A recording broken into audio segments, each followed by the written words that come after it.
언제나 주님만을 의지하며 찬양하며 나아갑시다. 내가 늘 의지하는 예수, 나의 상처 입은 심령을 불쌍하게 여기사 위로하여 주시니 기쁘신 나의 좋은 친구. 내가 의지하는 예수, 나의 사모하는 친구, 나의 기도 들으사 주시니 기쁘신 나의 좋은 친구. 주의 손 의지하고 살 나를 해할 자가 없도다. 아멘. 나의 마음을 크게 위로하시니 기쁘신 나의 좋은 친구. 내가 의지하는 예수, 나의 사모하는 친구, 나의 기도 들으사 응답하여 주시니 기쁘신 나의 좋은 친구. 내가 의지하는 예수, 나의 사모하는 친구, 나의 기도 들으사 응답하여 주시니 기쁘신 나의 좋은 친구.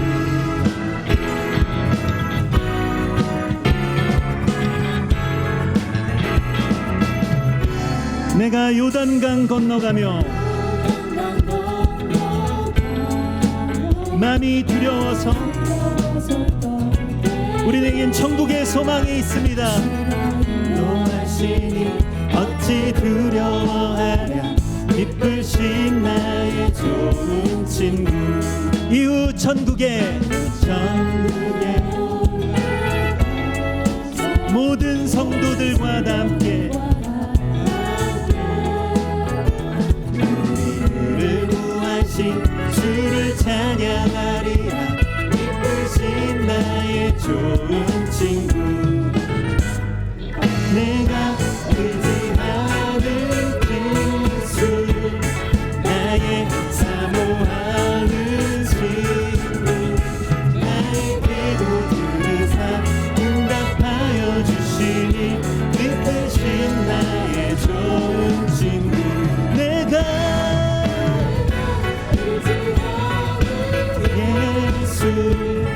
나의 사모하는 친구, 나의 기도 들으사 응답하여 주시니 기쁘신 나의 좋은 친구.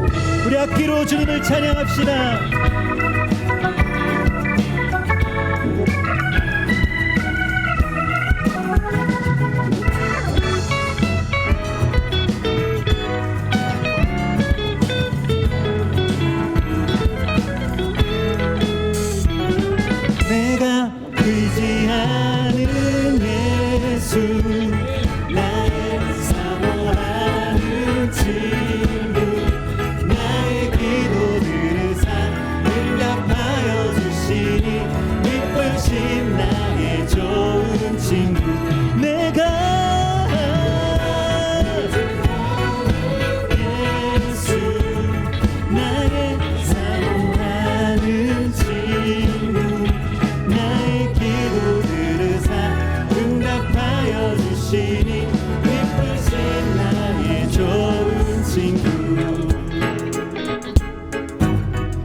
할렐루야. 우리 주님만을 의지합니다. 주님은 나의 반석이시며 피할 바위이십니다. 아멘.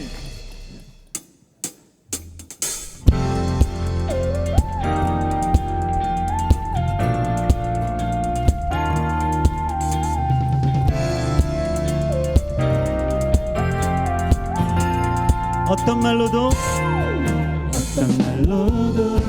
모두 다 말할 수 없네. 내게 차고 넘치게 채워주시는 은혜. 무슨 노래로 이것을 모두 말할까. 멈추지 않으시는 나를 향하신 사랑. 어떤 말로도 모두 다 말할 수 없네. 내게 차고 넘치게. 아멘. 주님은 우리에게 넘치는 은혜를 주십니다. 무슨 노래로 이것을 모두 말할까. 멈추지 않으시는 나를 향하신 사랑. 멈출 수 없네. 멈추지 않으리. 주를 향해 부르는 이 노래. 답이 없네. 끝나지 않으리. 우리 향해 넘치는 그 사랑. 어떤 말로도 모두 다 말할 수 없네. 내게 차고 넘치게 채워주시는 은혜. 무슨 노래로 이것을 모두 말할까. 멈추지 않으시는 나를 향하신 사랑.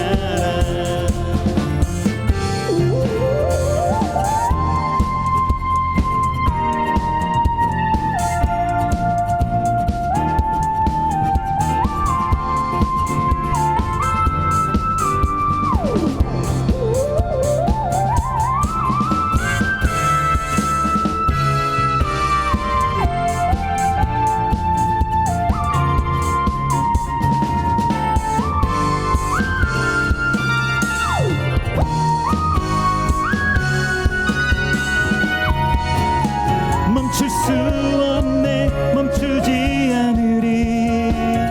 주를 향해 부르는 이 노래. 담이 없네. 끝나지 않으리. 우리를 향해 넘치는 그 사랑. 어떤 말로도 모두 다 말할 수 없네. 내게 차고 넘치게 채워주시는 은혜. 무슨 노래로 이것을 모두 말할까. 멈추지 않으시는 나를 향하신 사랑. 어떤 말로도 모두 다 말할 수 없네. 내게 차고 넘치게 채워주시는 은혜. 무슨 노래로 이것을 모두 말할까. 멈추지 않으시는 나를 향하신 사랑. 멈추지 않으시는 나를 향하신 사랑. 할렐루야.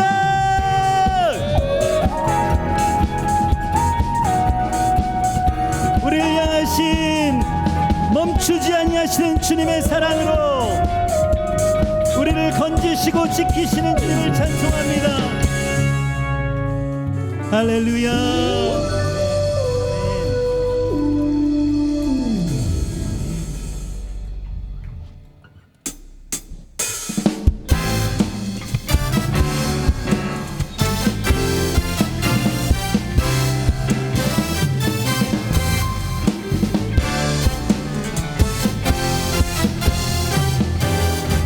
들고 산을 넘는 자들의 발길.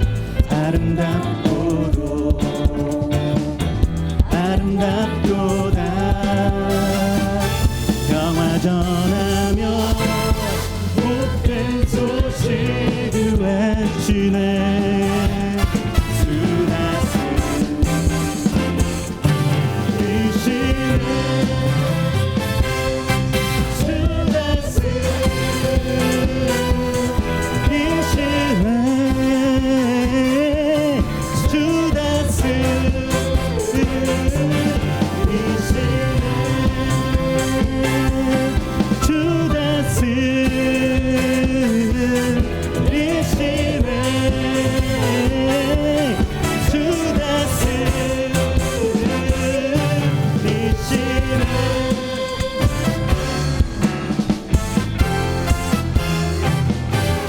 복음 들고 산을 넘는 자들아 밝기 아름답도다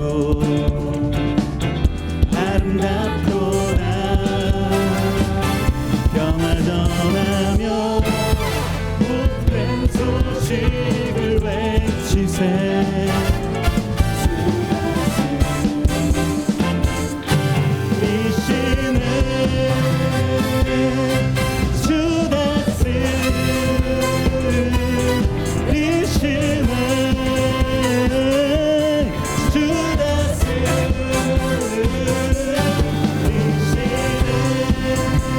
주다스리시네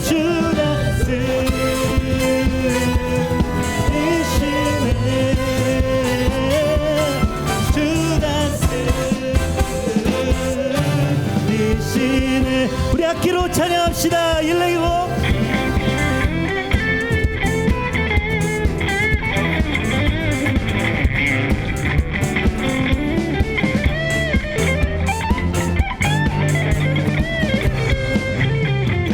베이스 기타로 찬양합시다.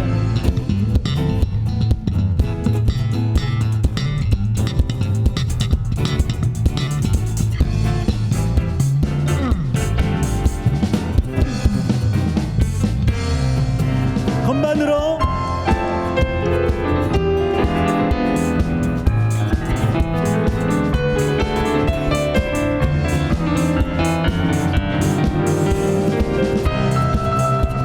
우리 드럼으로 찬양합시다.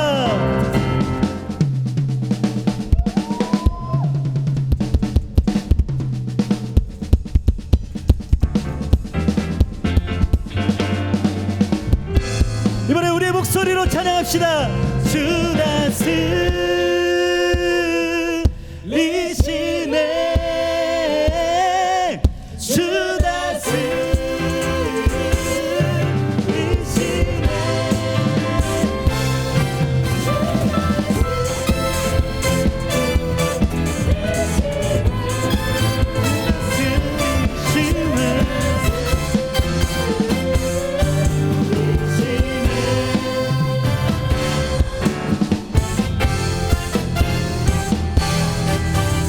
할렐루야. 주님이 다스리십니다. 주님이 우리의 몸과 우리의 영혼을 다스리십니다. 할렐루야.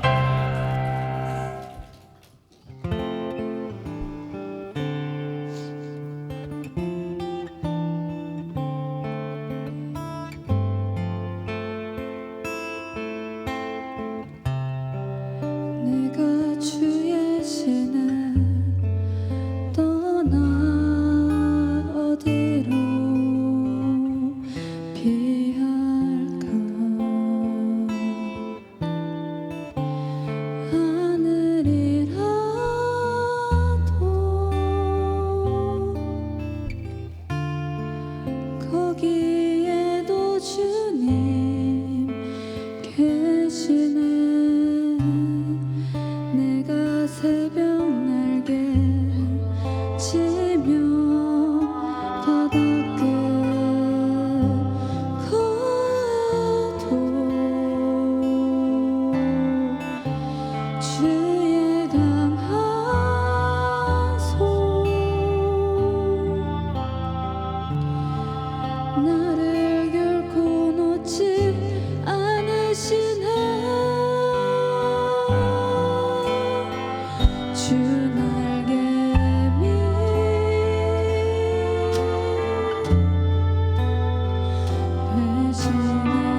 피난처가 되시는 주님을 찬송합니다.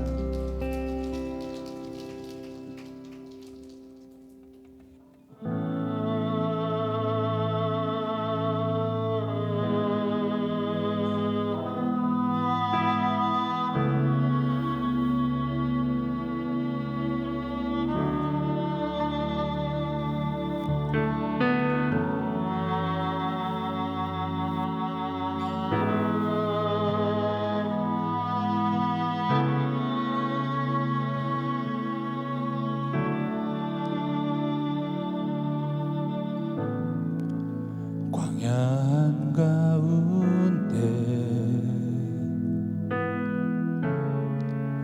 내 길을 잃어도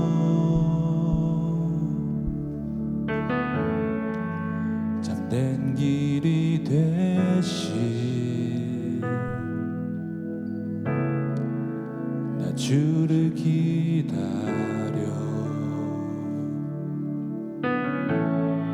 비바람 몰아칠 때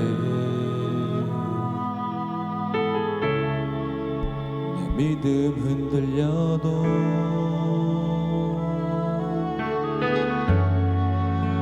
된 반석 되시 나 주를 기다려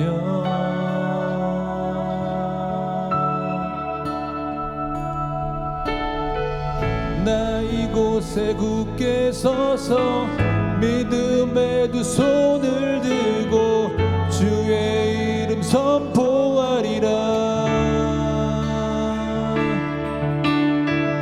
나 이곳에 굳게 서서 믿음의 두 손을 들고 주의 이름 선포하리라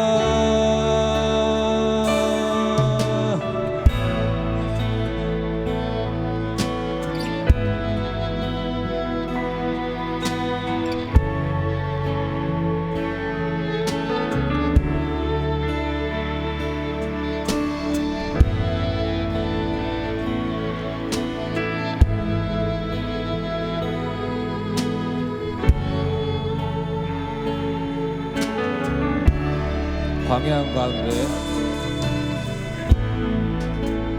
광야한 가운데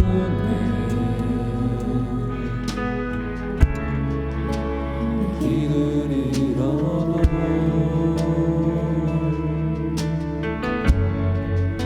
찾는 말이 되시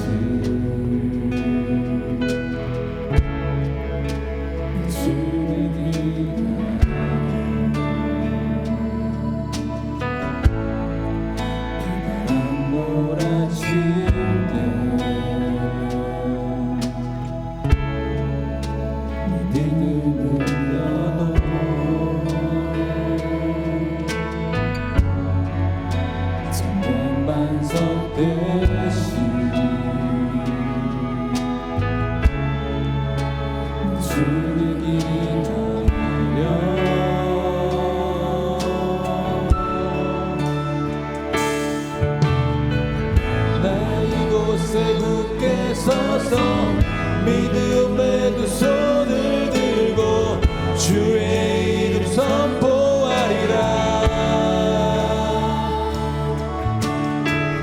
나 이곳에 굳게 서서 믿음의 두 손을 들고 주의 이름 선포하리라. 나 이곳에 굳게 서서 믿음의 두 손을 들고 주의 이름 선포하리라. 나 이곳에 굳게 서서 믿음의 두 손을 들고 주의 이름 선포하리라.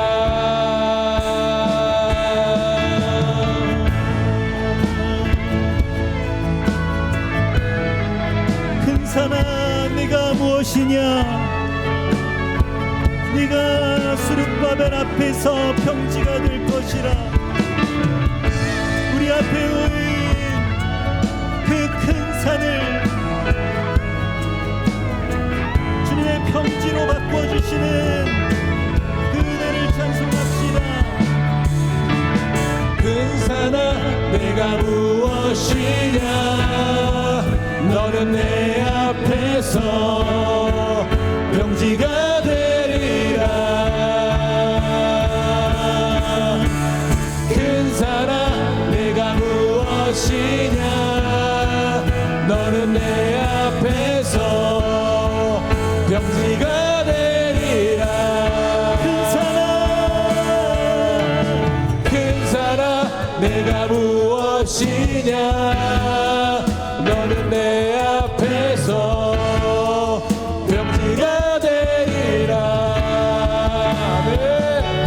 큰 산아 내가 무엇이냐. 너는 내 앞에서 병지가 되리라. 광야의 길을 사막의 강을 광야의 길 사막의 강을 주가 만드신 광야의 길을 사막의 강을 광야의 길을 사막의 강을 세일해 가시네. 광야의 길 사막의 강을 광야의 길을 사막의 강을 주가 만드시네. 광야의 길 사막의 강을 광야의 길을 사막의 강을 나 이곳에 굳게 서서 믿음의 두 손을 들고 나 이곳을 선포하리라. 나 이곳에 굳게 서서 믿음의 두 손을 들고 주의 이름 선포하리라. 나 이곳에 이곳에 굳게 서서 믿음의 두 손을 들고 주의 이름 선포하리라. 나 이곳에 굳게 서서 주여 이 믿음의 두 산지를 손을 들고 우리에게 주시옵소서. 주의 이름 주여 우리의 선포하리라. 육신이 아멘. 우리의 영혼이 주여 이 땅을 사모하며 기다립니다. 주여 저 열방을 주여 저 이스라엘 땅을 주여 주의 땅으로 돌이켜 주시옵소서. 나 이곳에 굳게 서서 믿음의 두 손을 들고 주의 선포하리라.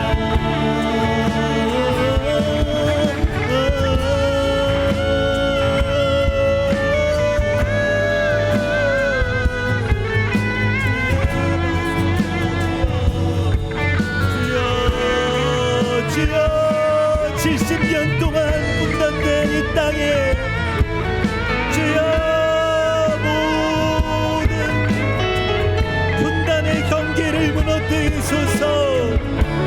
주여 전에 원수 맺게 했던 모든 분단의 사슬들이 주 안에서 경지가 되고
영광 드리네.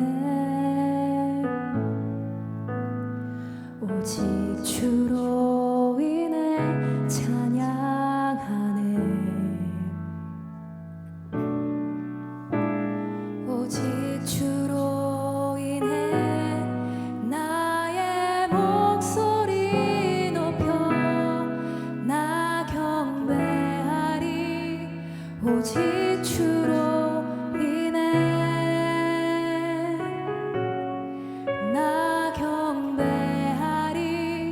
오직 주로 인해 오직 주로 인해 영광 드리네. 오직 주로 인해 찬양하네. 오직 주로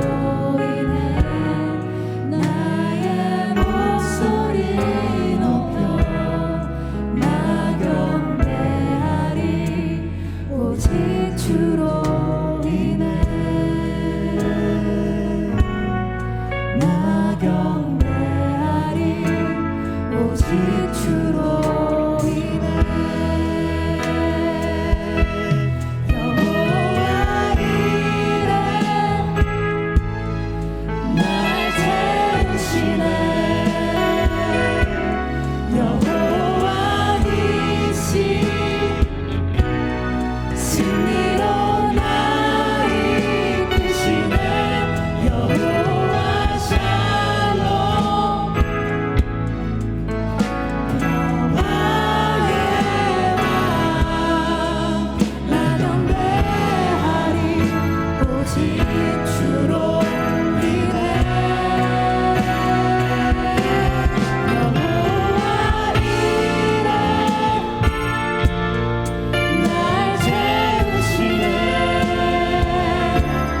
여호와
경배하리 오직 주로 인해.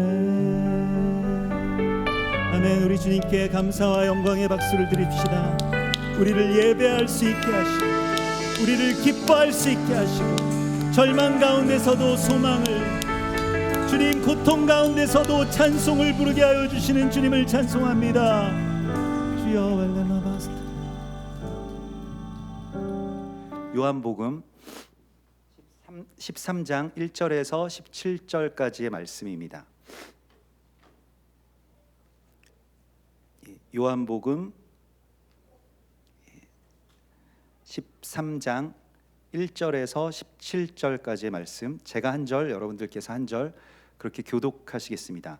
유월절 전에 예수께서 자기가 세상을 떠나 아버지께로 돌아가실 때가 이른 줄 아시고 세상에 있는 자기 사람들을 사랑하시되 끝까지 사랑하시니라.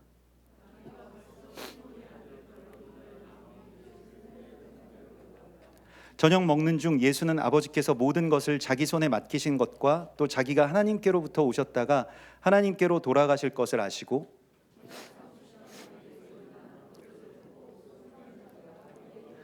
이에 대야에 물을 떠서 제자들의 발을 씻으시고 그 두르신 수건으로 닦기를 시작하여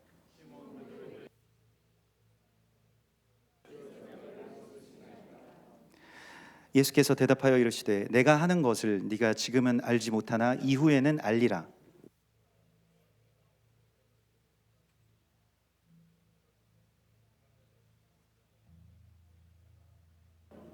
시몬 베드로가 이르되 주여 내 발뿐만 아니라 손과 머리도 씻어 주옵소서.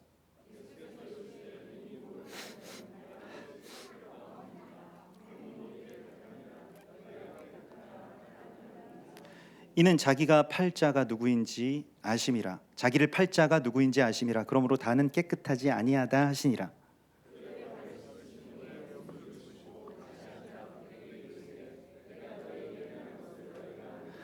너희가 나를 선생이라 또는 주라 하니 너희 말이 옳도다. 내가 그러하다.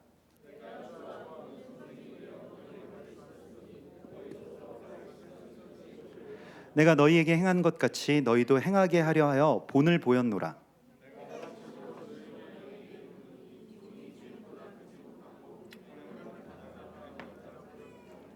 다 함께 너희가 이것을 알고 행하면 복이 있으리라.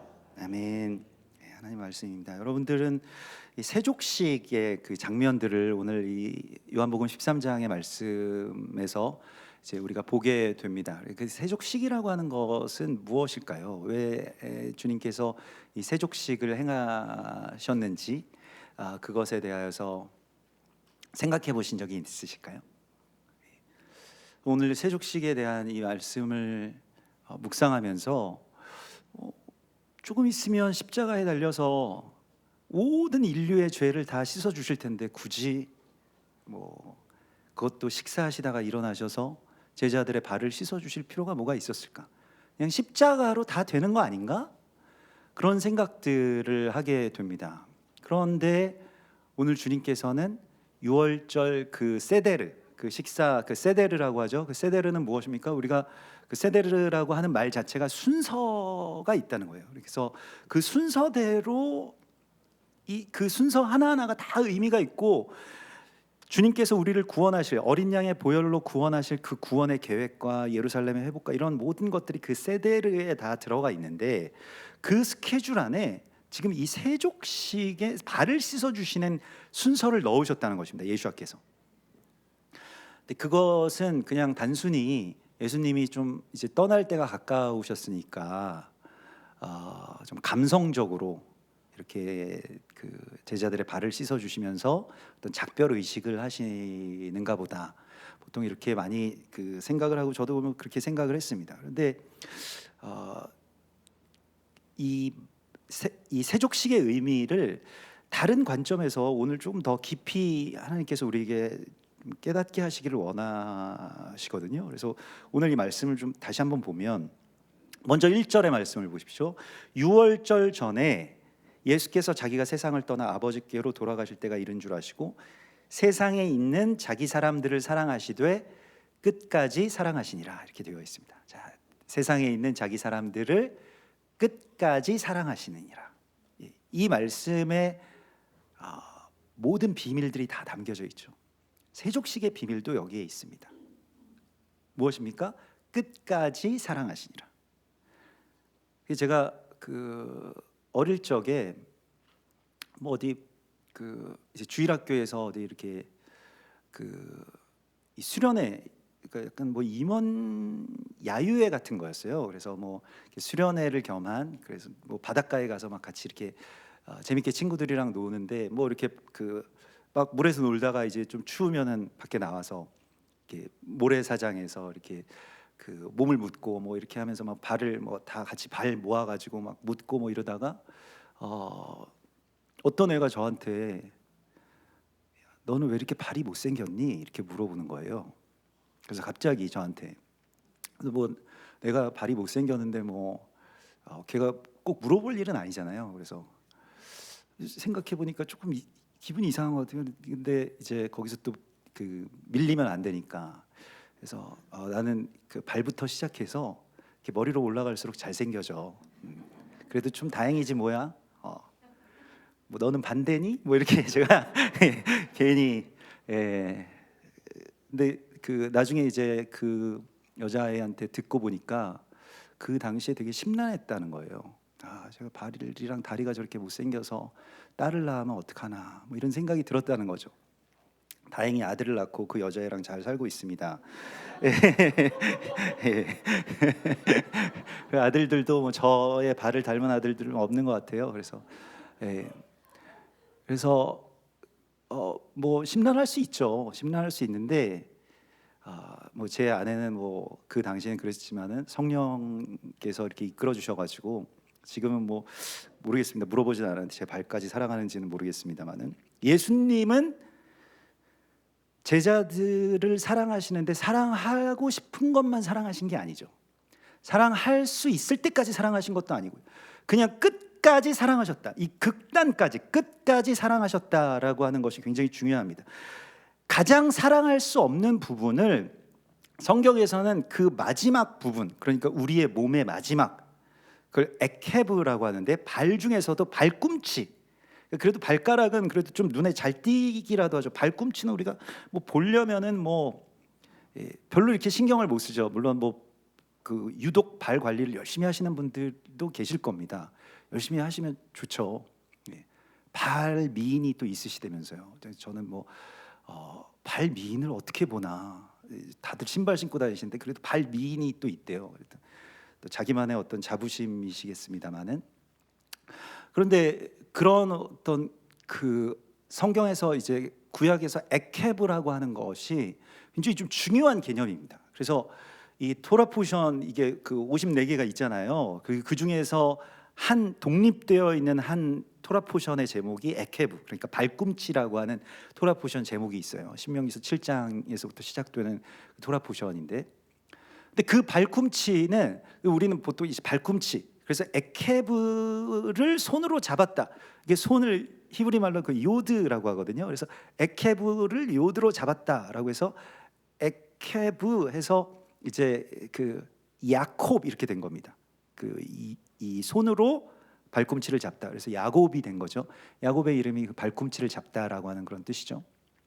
발꿈치가 뭔데 그렇게 야곱이 그것을 잡았을까? 또 그게 왜 중요할까? 그게 이제 신명기서 이 나중에 보면은 우리가 구약에서 또 뭐 8월 좀 지나면 아마 나누게 될 것입니다. 그래서 에케브가 신명기 7장 12절에 에케브라고 하는 단어가 쓰였는데 발꿈치라고 번역이 안 되고 이것 때문에라고 하는, 우리가 오늘 아까 전에 오직 주로 인해, 그게 영어 제목이 Because of who you are, 당신 때문에라고 하는 그런 뜻이거든요. 그래서 원래 영어 흑인들 부르는 찬양인데 우리가 교회에서는 잘 부르지 않는 찬양인데 오늘 그렇게 좀 같이 드렸는데, 이게 주님 때문에, 그러니까 모든 것의 어떤 이유, 우리가 이 에케브라고 하는 것은 우리의 어떤 몸의 극단 끝이기도 하지만 모든 것의 이유라는 거예요. 그래서 모퉁이 돌과도 같습니다. 모퉁이 돌이 가장 우리의 어떻게 보면 발꿈치와 같이 가장 밑바닥에 있지만 그 위로 다 쌓아 올리는 것이죠. 신명기서 7장에서는 그 에케브가 무엇이냐? 우리가 하나님의 말씀을 지켜 행하면 거기에서부터 모든 이유가 다 시작된다는 거예요. 그게 에케브라는 것입니다. 그러므로 성경에서 그 에케브는 도저히 사랑할 수 없는 것도 에케브고, 또 역설적으로 내가 정말로 붙들어야 될 것도 에케브고. 근데 붙들어야 될 것을 제대로 붙들지 않으면 다른 것들을 막 잡으려고 하죠. 다른 걸 잡으려고 하고 다른 걸 막 집착했던 그 야곱이 이제 이스라엘이 되어가는 그런 과정들을 우리가 창세기에서 만나게 되고요. 또 그것이 우리의 구원의 여정이라고 할 수가 있겠습니다. 중요한 지점은 이 발꿈치라고 하는 것이 그냥 일반적인 건 아니구나, 굉장히 중요한 의미를 갖는구나라고 하는 것을 우리는 잘 몰랐어도 히브리 사람들은, 유대인들은 너무너무 잘 알고 있었다는 것입니다. 왜냐하면 자기들의 어떤 이 선조가 발꿈치를 잡았잖아요. 그러니까 발꿈치 잡는 게 뭐냐라고 하는 것이 중요하다는 것이고, 이걸 기억해 두고 우리가 이 말씀을 한번 같이 이 질문에 대한 답을 한번 찾아보겠습니다. 그래서 어차피 인류의 온 죄를 사실 예수께서 왜 그 직전에 제자들의 발을 씻어 주셨는가? 그것도 저녁 식사 전에, 식사 전에 그래 손발을 닦고 좀 상쾌한 기분으로 식사를 하자, 이거는 이해가 되죠. 그리고 그때 씻어 주시면 적당하겠는데, 제가 만약에 그래도 세족식 순서를 넣는다면 식사 전에 넣겠습니다. 아니면 식사 후에 넣거나요. 밥 다 먹고.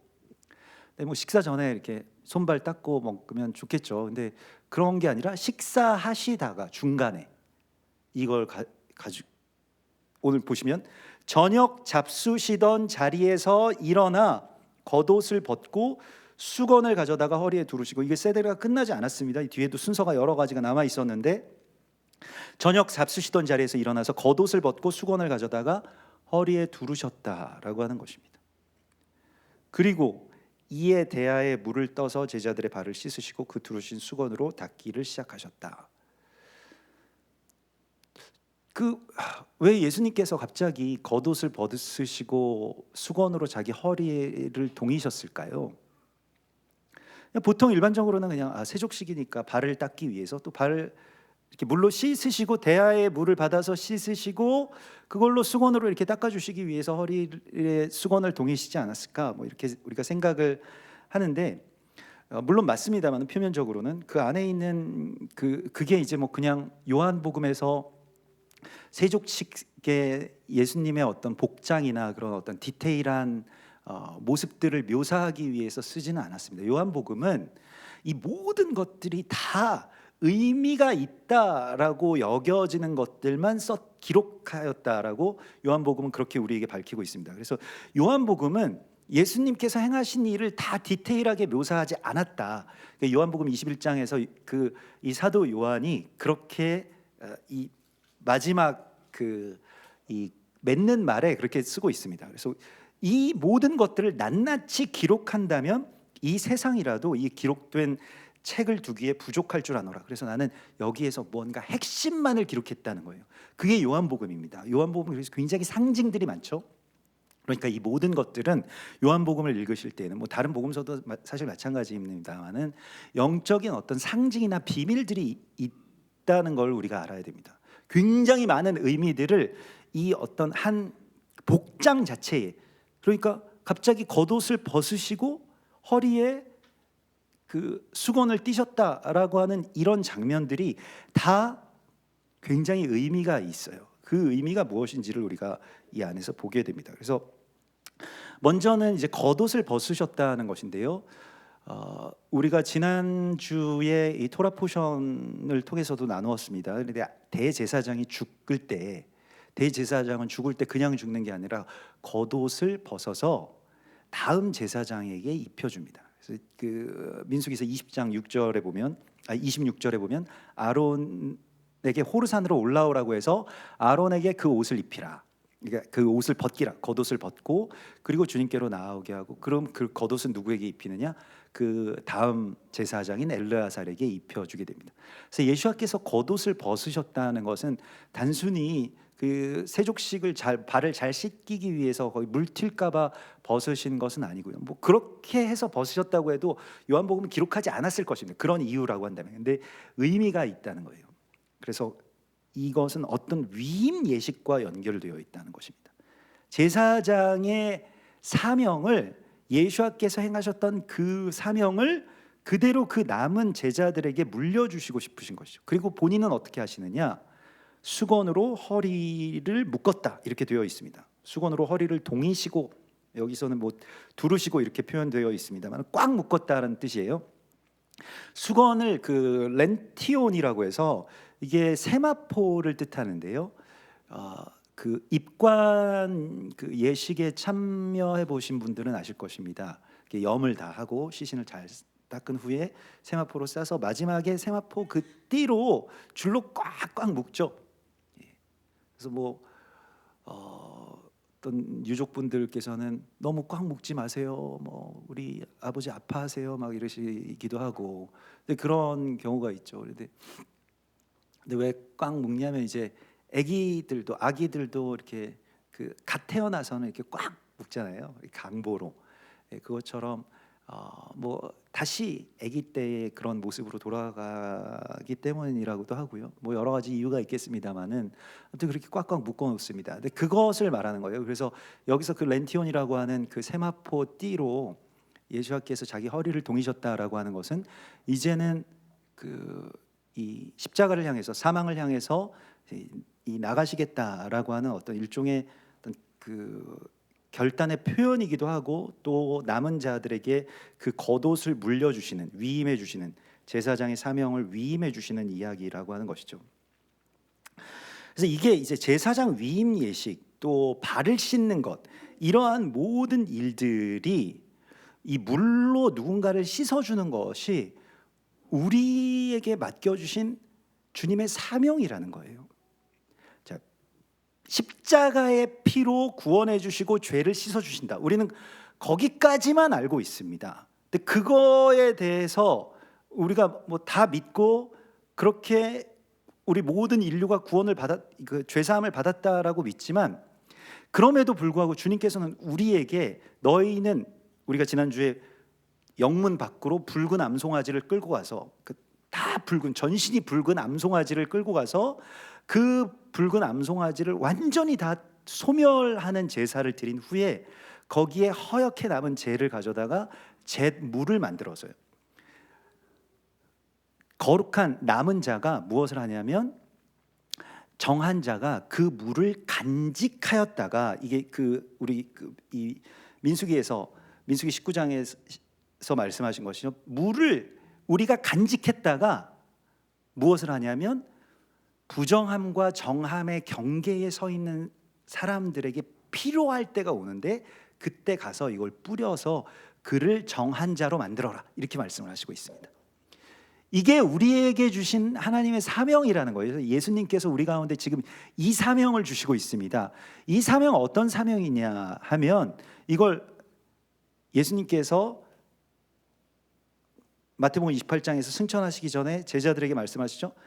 하늘과 땅의 모든 권세를 나에게 주셨으니 그런즉 너희는 가서 아버지와 아들과 성령의 이름으로 세례를 베풀고 내가 너희에게 가르쳐 분부한 모든 것을 지켜 행하게 하라. 볼지어다 내가 세상 끝날까지 너희와 항상 함께 있으리라 하신 그 말씀에서 세례를 베푸는 것이, 세례라고 하는 것이 무엇입니까? 물로 씻는 것입니다. 그게 남은 자들에게 위임해 주신 주님의 사명이라는 거예요. 여러분들이 세례를 베푸셔야 될 사명이 있습니다. 근데 뭐 그것이 이제 우리가 이 카톨릭의 영세 교리들이 좀 우리에게 있다 보니까, 세례는 이 어떤 사제들이 이렇게 베푸는 어떤 의식, 그래서 그걸 하면 이제 우리는 세례 교인으로서, 영세받은 교인으로서 구원을 받았다라고 하는 어떤 증표, 뭐 이렇게만 이렇게 해석을 하고 있는데, 카톨릭의 해석들은 왜곡된 게 굉장히 많이 있습니다. 전 뭐 카톨릭조차도 하나님께서 나중에 뭐 깨닫게 해주시고 열어주신 때가 올 것이라고 또 소망하고 믿습니다만은, 그럼에도 불구하고 그 안에서 많은 것들이 막 이상한 어떤 주술적인 행위랑 그러니까 태양신 뭐 조로아스터교 뭐 태양을 섬기는 그 여러 그 종교들과 이렇게 혼합돼 가지고요. 범신 그러니까 모든 게 그냥 다 신이다 뭐 이런 식의 어떤 그 자세들을 취하고 있고 그 중에서 또 아주 귀족 뭐 왕, 사제, 교황 이런 사람들이 굉장히 권세를 갖고 뭔가를 이렇게 한다 뭐 이런 식의 어떤 교리들을 많이 가지고 있습니다. 그래서 세례를 그런 식으로 묶어 버렸는데 우리 성도들은 세례에는 전혀 상관이 없고 나 그냥 언젠가 받기만 하면 되는 걸로 지금도 그런 교리가 아주 압도적이죠. 근데 주님께서는 우리에게 아버지와 아들과 성령의 이름으로 세례를 베풀라라고 말씀을 하셨습니다. 우리가 그런 사명이 있어요. 우리 다시 성경으로 돌아가서 예수께서 세례를 우리에게 베풀라고 하셨을 때 그 세례는 그럼 우리는 어떤 식으로 세례를 베풀어야 되느냐? 물론 세례라고 하는 어떤 의식, 형식 이런 것도 굉장히 중요합니다. 형식을 부정하면 실제로 의미가 있어도 뭔가 이렇게 마침표가 찍혀지질 않아요. 그래서 그 형식이 되게 중요하지 않습니까? 우리가 사랑해서 같이 살아도 결혼식을 올리는 것과 그렇지 않은 것이 차이가 있는 것처럼요. 그냥 뭐 장례도 돌아가셨으면 그냥 뭐 어디다가 묻고 그냥 끝났구나 이렇게 하는 것이 아니라 같이 장례 예식을 치르죠. 그런 모든 형식들 속에 어떤 우리를 향한 뭐 여러 가지의 어떤 뜻과 배려들을 이렇게 만나게 됩니다. 그래서 뭐 결혼식도 마찬가지고 장례식도 마찬가지고 그 안에 담겨져 있는 여러 가지의 어떤 의미들이 그 형식 안에 들어가 있게 되는 것이죠. 결혼식이나 장례식이나 다 마찬가지로 어떤 사망을 선포하는 것이죠. 근데 뭐 장례식이야 뭐 장례식이니까 사망을 선포하는 것이기도 해도 결혼식도 마찬가지입니다. 다 상복을 입고 있잖아요. 신부나 신랑이나 나는 이제 죽었습니다 이런 뜻이죠. 예, 정말 이렇게 검은 옷을 남편이 입게 되어 있고 또 흰 수의를 또 아내가 입게 되어 있고요. 그래서 그냥 옆에 살아 있는 것만으로도 이렇게 감사하라고 아마 그런 것 같아요. 결혼식에서 이미 다 그때 나는 죽었습니다. 그렇게 그냥 여기는 것이죠. 근데 우리가 이런 어떤 예식들 안에 숨겨져 있는 그 의미들까지 우리가 붙잡아야 됩니다. 그런데 그것이 이제 세례라고 하는 것에 있어서 세례는 결국엔 십자가의 피로 예수께서 이루신 그 일들에 대하여서 이 세례가 어떤 의미를 갖냐면 세례식 자체가 죄를 씻지는 않죠. 그렇게 믿으면 큰일 납니다. 세례의 어떤 행위를 가지고 뭐 이게 영세 교육을 받고 세례 교육을 받고 그래서 뭐 어떤 저명한 사제한테 세례를 받았다. 그러면 나는 죄를 씻김을 받은 겁니까? 근데 그건 굉장히 위험한 교리죠. 일종의 이단이죠. 그렇게 되면. 근데 좀 그런 자세로 세례를 많이 생각을 하게끔 했다는 것입니다. 가톨릭에서는요. 기독교에서는 침례교 외에는 세례에 대한 특별한 막 관심은 많지 않은 것 같아요. 그냥 세례 그냥 베풀고 되게 뭐 침례교에서는 세례에 대해서도 되게 민감하죠. 그래서 다 모든 걸 다 세례라고 하면 안 되고 침례라고 해야 된다. 그래서 다 물에 확 들어갔다가 나와야 된다. 그런 그 모양을 굉장히 중요하게 생각하죠. 뭐 저는 뭐 들어갔다 나오건 뭐 위에 뿌리건 뭐 마찬가지 아니겠는가 뭐 이렇게 생각을 하는데 침례교에서는 굉장히 중요하게 여기더라고요. 그래서 세례라고 하는 어떤 그런 그 말을 쓰는 거에 대해서 너무너무 기분 나빠하고 뭐 이단시하고 뭐 이런 것들이 있어가지고 좀 그래서 그건 조금 더 제가 알아봐야 될 것 같더라고요. 너무 화를 내시니까. 그래가지고 잘 모를 때에는 그냥 모르는 채로 그래서 뭐 그런 이유들이 있는가 보다 또 이렇게 생각을 하는데 잘 모르겠습니다. 그런데 세례에 대해서 두 가지의 지금 오늘 이 발을 씻어 주시는 것이나 이게 다 물로 누군가를 데려가서 물로 우리가 씻어야 되는 어떤 그런 지점 가운데 구약에서는 제사장 위임식 때 물로 씻죠. 모세에게 아론과 그 아들들을 데려가서 회막문 앞에서 씻어라. 그러면 이제 제사장으로서 이제 시작이 되는 것이고 또 나병 환자가 정함으로 나올 때 물로 씻습니다. 그리고 물로 씻는 것이 붉은 암송아지의 이 잿물을 가지고 영문 밖에 제단에 누군가 그걸 지키고 있는 사람이 있어요. 제2번제단에 영문 안에 있는 어떤 뭐 제도권, 뭐 어떤 공식적인 그런 제단이 아니라 영문 밖에 감람산 쪽에 그런 제단이 있었고, 거기에서 정결한 자가 이걸 가지고 있다가 거기가 이제 경계가 됩니다. 부정한 자는 거기서부터 더 이상 지성소까지 접근을 할 수가 없게 됩니다. 거기가 이제 경계가 있는 곳이죠. 경계를 넘어서지 못하는 사람들을 넘어설 수 있게 해주는 것이 바로 물로 씻는 것입니다. 이게 우리에게 주신 주님의 사명이에요. 이게 세례이고요. 그러니까 성전에 들어갈 수가 없어요. 뭔가 죽음에 접촉돼서, 죽음의 영에 사로잡혀서. 그래서 그를 정하게 하는 데에 붉은 암송아지의 잿물로 그를 씻어라.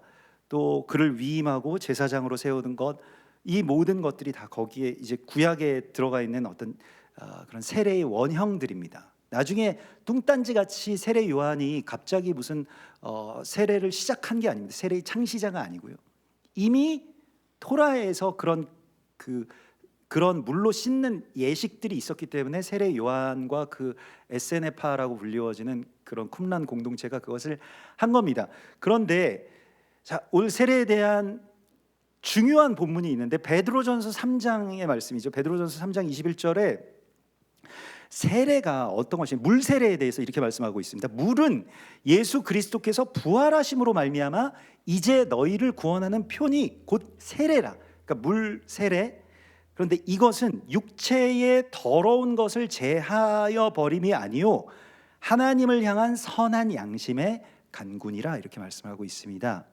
자, 세례를 받는다고 해서 죄 사함을 받는 게 아니죠. 그런데 세례를 왜 받습니까? 그러면 죄 사함이랑 뭐 별로 관계도 없는데, 세례를 받음으로 해서 죄 사함을 받는 것도 아닌데도 세례를 우리에게 받으라고 하시고 베푸라고 하시고 오늘 발을 씻어 주시겠다고 하시고 이런 것들이 왜 있을까요? 예수와께서는 이것이 본을 보이고 너희가 이 일을 해야 되기 때문에, 말하자면 이것에 대한, 발을 씻어주는 세례에 대한 위임을 우리에게 주시기 위해서 우리의 발을 씻으셨다라고 말씀을 하시고 있어요. 근데 그러면 무엇입니까? 세례는, 물 세례는 무엇을 말하냐면 죄를 씻진 않지만, 이 베드로전서 3장 21절에 이는 하나님을 향한 선한 마음의 간군이라, 이렇게 말씀하고 있습니다.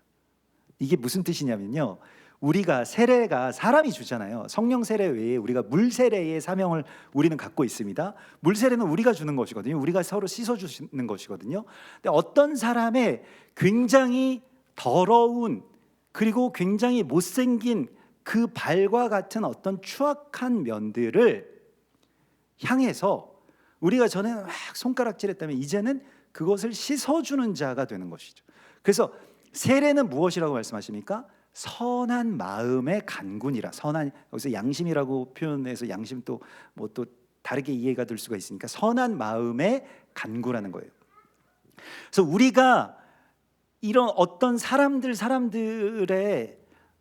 안 좋은 면들을 보잖아요. 그런 면모들을 우리가 만난단 말입니다.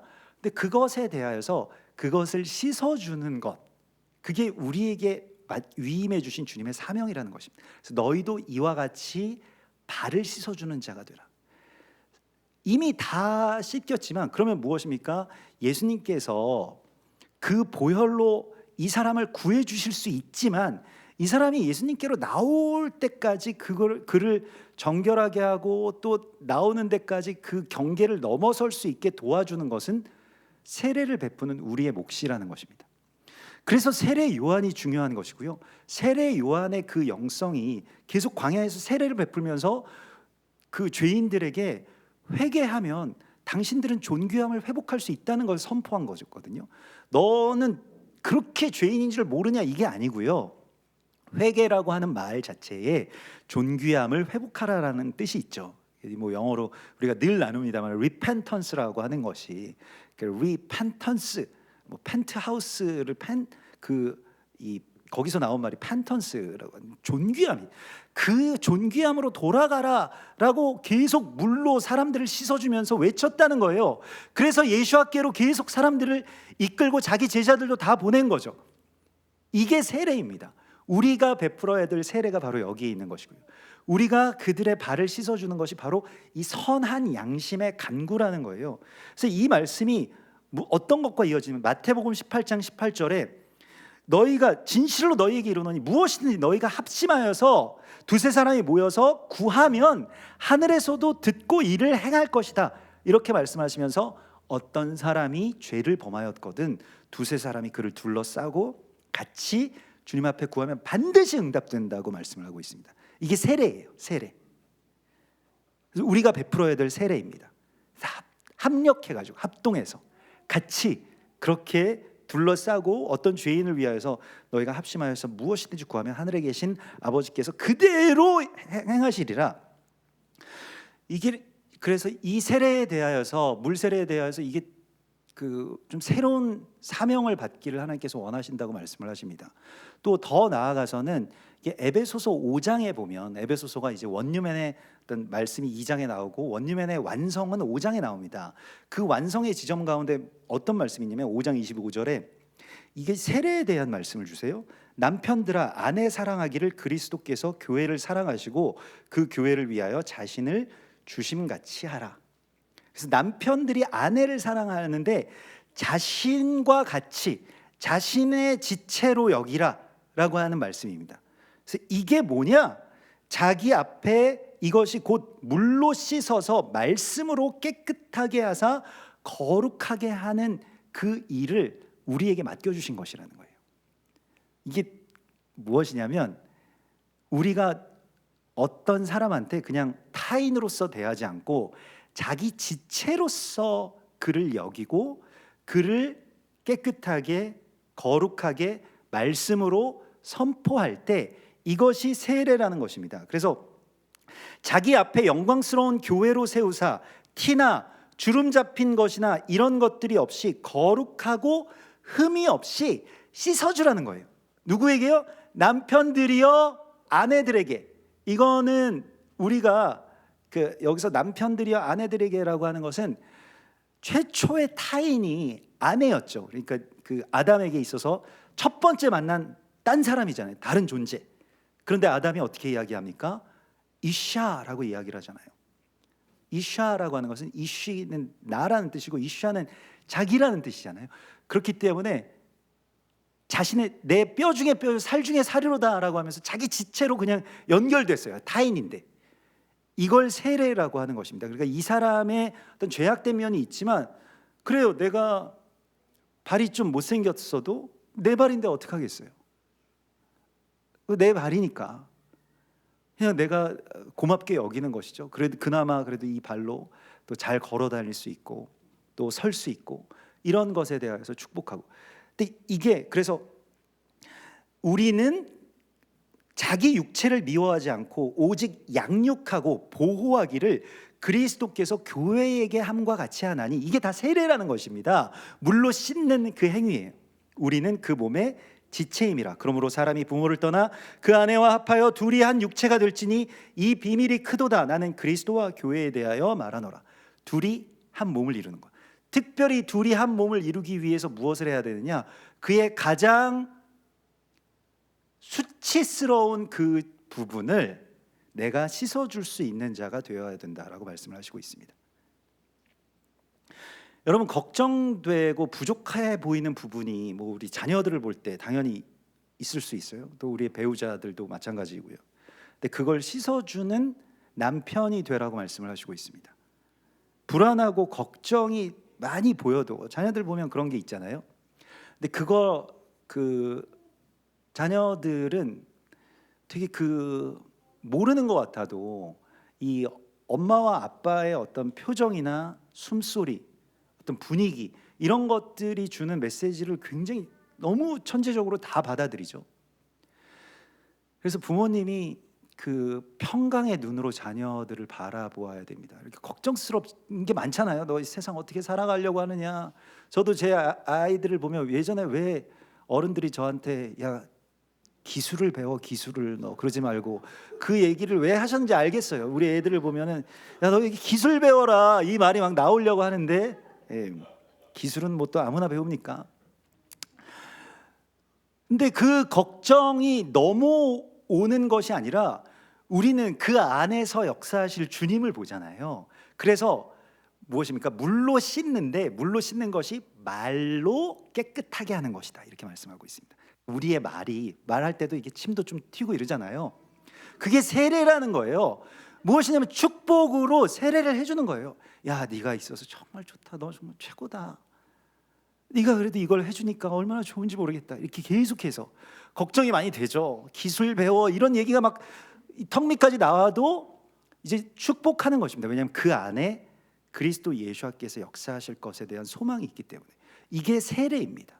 그러니까 말로 세례를 하는 거예요. 우리가 어떤 형식은 그래요. 형식을 그 못하게 했다고 하더라도 나중에 할 수 있으면 하셔도 전 좋다고 생각하지만은, 어딘가에서 세례를 하는데 그 신학교 나온 사람들이 그 정규 자격을 받고 세례를 베푼 건 아니잖아요. 초대교회를 보면 그냥 물이 있으니 세례를 베푸노라 이렇게 하잖아요. 그래서 어딘든지 물이 있으면 세례를 베풀고 은혜를 그냥 선포하면 되는 겁니다. 근데 다만 이제 그런 형식들도 우리가 존중해 주어야 되니까, 교리나 형식에 있어서 그것을 우리가 상하게 하지 않으면서도 축복하는 것이죠. 당신도 거룩한 주님의 자녀입니다. 당신은 나의 지체입니다. 당신은 내 손과 발과 같은 존재입니다. 내가 어떻게든 이 발을 씻어줘야 되는 거예요. 내 발과 같은 지체가 있잖아요. 특별히 나에게 있어서 그래도 내가 좀 늘 손이 가고 잘 해주고 싶은 그런 지체도 있지만, 그냥 외면하고 싶은 어떤 그러한 지체도 여기에서 주님께서는 그것을 씻어주는 자가 되고 존귀하게 여기는 자가 되라고 말씀을 하시고 있습니다. 그래서 뒤에 나오는 이야기는 좀 약간 이 원유맨에 대한 그 선 이해가 없으면 조금 이해가 안 돼가지고 제가 본문에 포함시키지는 않았습니다만은, 이게 17절에서 그렇게 이 나를 내가 보낸 자를 또 나를 영접하는 것이 내가 보낸 자를 영접하면 나를 영접하는 것과 같다라고 말씀을 하시죠. 갑자기 영접에 대한 말씀이 나오고, 그리고 18절에 내가 너희 모두를 가리켜 말하는 것이 아니니라. 나는 내가 택한 자들이 누구인지 알미라. 그러나 내 떡을 먹는 자가 내 발꿈치를 들었다 한 성경을 응하게 하려는 것이라. 갑자기 이게 시편 49편의 말씀을 인용하시면서 내 떡을 먹는 자가 내 발꿈치를 들으리라 한 말씀이 응하겠다고 말씀을 하세요. 여기에 대해서 많은 사람들은 이게 표면적으로 이것도 이제 요한복음은 이런 그 역설적인 코드들을 많이 담고 있습니다. 이거 가룟 유다가 떡 조각 한 조각을 받고 예수와를 팔아 넘기는 그걸 말씀을 하시는구나. 근데 그걸 말씀하신다기에는 이 맥락으로 볼 때 막 발을 씻으시고 그 사람을 내가 보낸 자를 영접하라고 말씀하신 그 말씀의 맥락과는 좀 안 맞는 것 같기도 하고 그래요.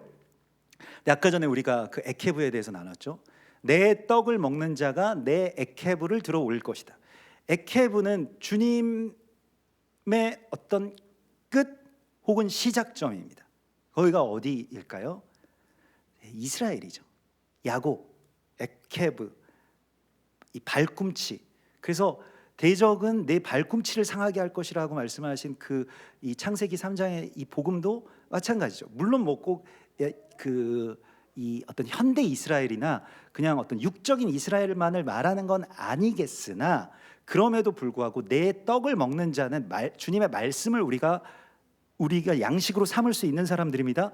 그런 사람들이 어떤 일들을 하게 될 것이냐면 발꿈치를 들어 올리는 일을 하게 될 것이다 라고 말씀을 하시고 있습니다. 그런즉 우리도 그의 수치를 짊어지고 영문 밖으로 나아가자.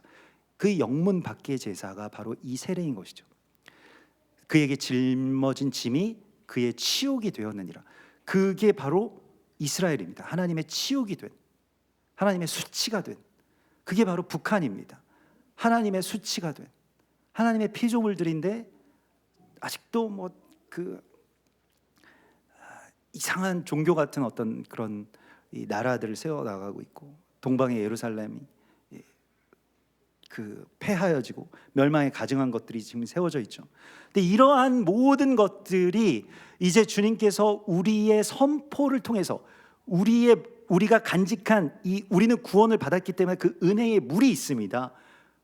귀신은 물 없는 곳으로 다닌다고 되어 있죠. 성경에 보면 우리에게는 그 은혜의 물이 있습니다. 이걸 간직했다가 민수기 19장의 말씀처럼 이걸 잘 간직했다가 사람들을 축복하고 씻어주고 그리고 정결케 하는 그 선포의 도구로 쓰라고 말씀을 하시고 있습니다. 그래서 발꿈치를 닦는 자가 되라. 너희가 서로의 발을 닦아주는 자가 되라 라고 말씀하시고 있습니다. 여러분들도 실제로 누군가의 발을 씻어주신 적이 있으신지 모르겠습니다. 저는 뭐 많지는 않지만 뭐 우리 아이들이야 뭐 어릴 때 뭐 손발을 이렇게 애기니까 씻어준 적이 있지만 어른이 돼서는 그 선교지에 가 계셨던 저희 그 부모님 한번 우리 같이 단기 선교팀으로 또 찾아뵈서 같이 선교도 하고 그러다가 마지막 날에 이렇게 발을 씻겨주는 세족식을 누가 어떤 거기 선교사님이 하자 그러시더라고요. 그래서 저한테는 제 앞에 아버지가 계시더라고요. 저의 친아버지가. 그래서 아버지의 발을 이제 씻기기 시작하는데 어떻게 눈물이 그렇게 나던지요. 아버지의 발을 처음 만져보는데 근데 그때 그 중학교 때 그 여자애가 못생겼다고 했던 그 발 모양 그대로더라고요. 제 발이랑 똑같으시더라고요. 굳은 살도 많이 배기시고 그래서 많이 울면서 이렇게 발을 씻겨드렸던 그런 기억이 있습니다. 근데 우리가 서로의 발을 씻겨주는 것이 그래 어떻게 이렇게 오랫동안 고생하셨습니까? 이런 마음이 들더라고요. 우리가 유대인들에 대해서나 또 서로에 대해서나 발을 씻어주는 사람이 된다는 것은 그것을 추악함으로 보지 않고 하나님의 택하심 가운데 그런 어떤 어려움 또 그런 고난 또 그런 연약함 가운데서도 그렇게 발을 씻어줄 수 있는 그러한 귀한 주님의 은혜와 정결함의 통로로서 하나님 여러분들 부르셨다고 말씀을 하십니다. 거룩한 주님의 이 발을 씻어주는 주님의 사람들이 되시기를 축원합니다. 같이 기도하겠습니다. 주여 감사합니다. 우리들 이 세상 속에서 참으로 나의 지체들을 지체로 여기지 못하고 또 단점과 추악한 면들을 그저 증오하고 또 정죄하고 사는 것에 너무 익숙해져 있습니다. 주님 우리들의 삶이 또 우리들의 말이 이제는 축복과 또 찬송과 또 회복의 말들이 우리 안에서 나올 수 있도록 인도하여 주시옵소서. 또 우리 한 사람 한 사람 또 주님께서 맡겨주신 영혼들이 있고 가족들이 있습니다.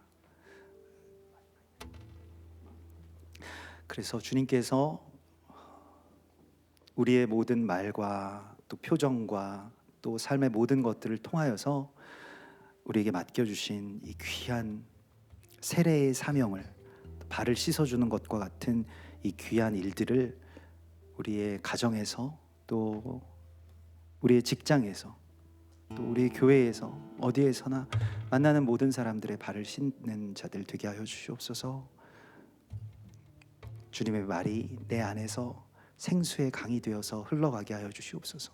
주님의 말씀을 맡은 자들이 그 발꿈치를 들어 올리겠다고 말씀하셨사오니 주의 수치가 된 저 이스라엘이나 또 온 열방과 저 북녘 땅의 백성들이 다시 존귀함을 회복할 수 있을 것을 믿습니다. 주여 우리의 선포와 또 우리의 기도와 우리의 눈물이 그러한 귀한 정결케 하는 물이 되어서 흘러가게 하여 주시옵소서. 거룩하신 예수와 메시아의 이름으로 감사하며 기도드리옵나이다. 아멘.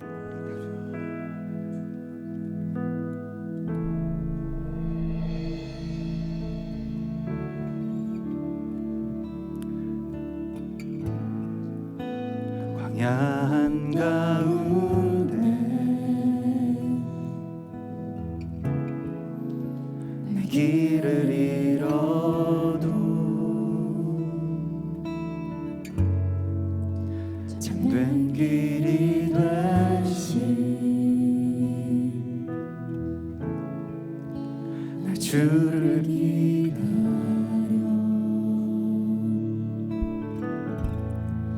비바람 몰아칠 때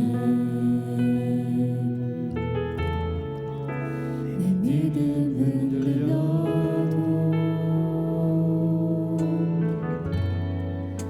참된 반석 돼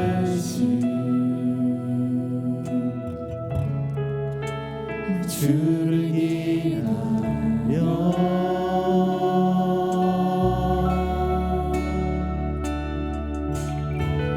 나 이곳에 굳게 서서 믿음의 두 손을 들고 주의 이름 선포하리라.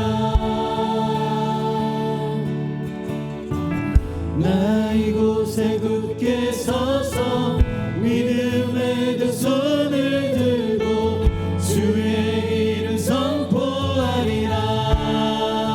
나 이곳에 굳게 서서 나 이곳에 굳게 서서 믿음의 두 손을 들고 주의 이름 선포하리라. 나 이곳에 굳게 서서 믿음의 두 손을 들고 주의 이름 선포하리라. 큰 산아 네가 무엇이냐 큰 산아 내가 무엇이냐 너는 내 앞에서 명제가 되리라. 큰 산아 내가 무엇이냐 너는 내 앞에서 명제가 되리라. 광야의 길을 광야의 길 사막의 강을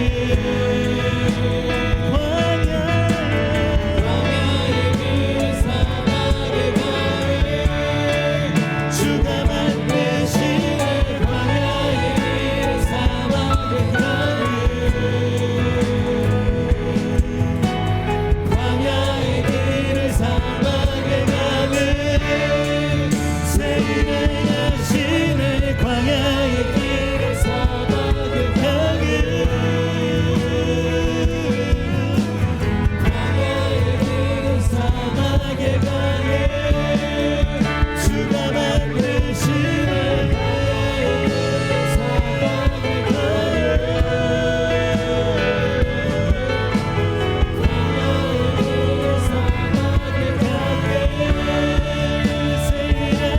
세인하시네. 나 이곳에 굳게 서서 믿음의 두 손을 들고 주의 이름 선포하리라. 아멘. 나 이곳에 굳게 서서 나 이곳에 굳게 주여 주께서 맡겨주신 가정을 우리가 끝까지 우리의 발꿈치로 버티고 서겠습니다. 주여 지켜내게 하소서. 나 이곳에